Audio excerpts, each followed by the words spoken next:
So you finally notice that that girl you've been admiring for quite some time is alone by herself.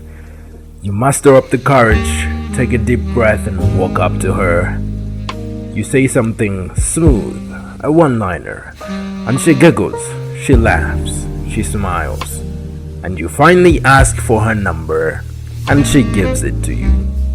That right there is what we call game. Riz. Picking up hers. Many generations have different terms for it, but it all comes down to style, attractiveness, charm, charisma, and downright confidence. I have none of that. Talking to girls has got to be one of the most challenging things for me. I've always lacked the confidence to just walk up to a girl I don't know and ask for her number, but I knew I had to step up my game when I went to university.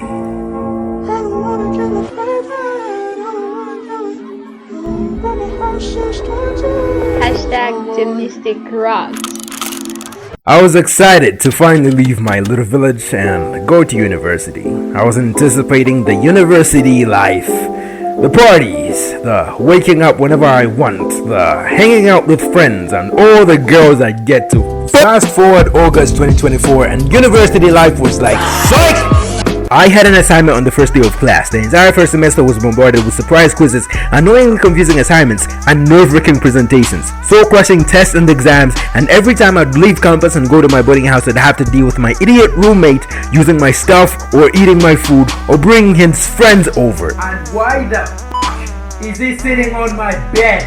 Or the fact that I have to cook for myself, but I haven't even done the dishes. I have to clean my room. I don't even have the food I actually like to eat, and I'm tired of eating eggs and cardboard box. But I was happy to know that at least one of my expectations were met.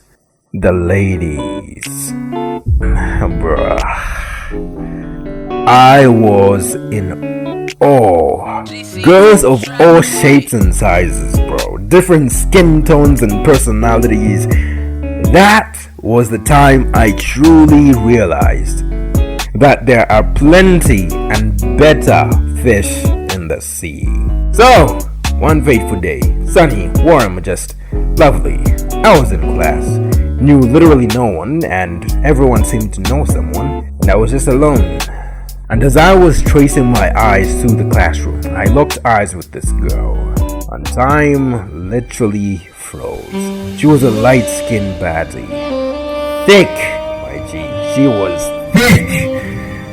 And dressed in the most bougie-ass clothes. And if I'm being honest, bro, she was definitely out of my league. But there I was, staring into the eyes of this fine shit, and she smiled at me. I nervously smiled back and looked away, trying to focus on the lecture, but all I could think of is how I am going to ask for her line. The class ended and the moment of truth arrived. I walked up to her, trying to look as confident as possible, while internally shaking. Hey, what's up? Hi, What's your name? I'm Daisy. You seem like a pretty interesting girl. Wanna hang out with me? Go on a ice cream date, just to get to know each other more, something like that. Really? Alright, sure. Mission accomplished. I just did the impossible. I was so hyped, and I texted her as soon as I reached by my room. We talked a bit and set up a date for the following day. She said goodnight. I could not sleep that day just at the thought of me getting to go on a date with someone that was completely out of my league. So, morning came and I texted her as early as possible. And got no response, of course. Fast forward to the agreed upon time in the afternoon and she didn't reply. I heard nothing from her. An hour passed. A day passed. 2 months passed. She hasn't replied to this day. See, the thing about me is that I take my losses like a champ, but I always hold a grudge. I would run into her in campus every once in a while, and Daisy would just act like she doesn't even know me.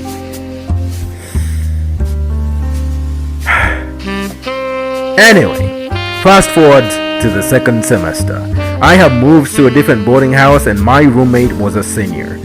He was a cool guy, even though we had our differences, but that's a story for another day. But one day, he did something so absurd and unexpected that literally pissed me off. So, another fateful day, sunny, warm, and just lovely. I returned to my room from the market after buying some food I intended to cook for supper, and to my surprise, I find the door to my room open. And as I entered the room, I find a random guy laying on my roommate's bed. I say what's up, and he explains that he's my roommate's friend and introduces himself. So, I closed the door, entered the room, I laid my stuff down, and I heard the door abruptly open behind me. But the person suddenly stops dead in their tracks as soon as they caught a glimpse of me. "Come in, baby," says the guy on my roommate's bed. I turned my head and I felt a chill down my spine at the mere sight of the person standing in the doorway. It was Daisy.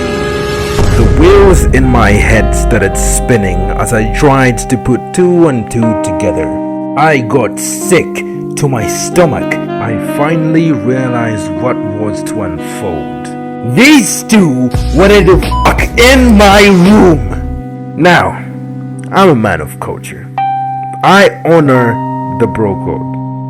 When bro brings a girl over, you must give bro space, leave the room, and let them have their fun.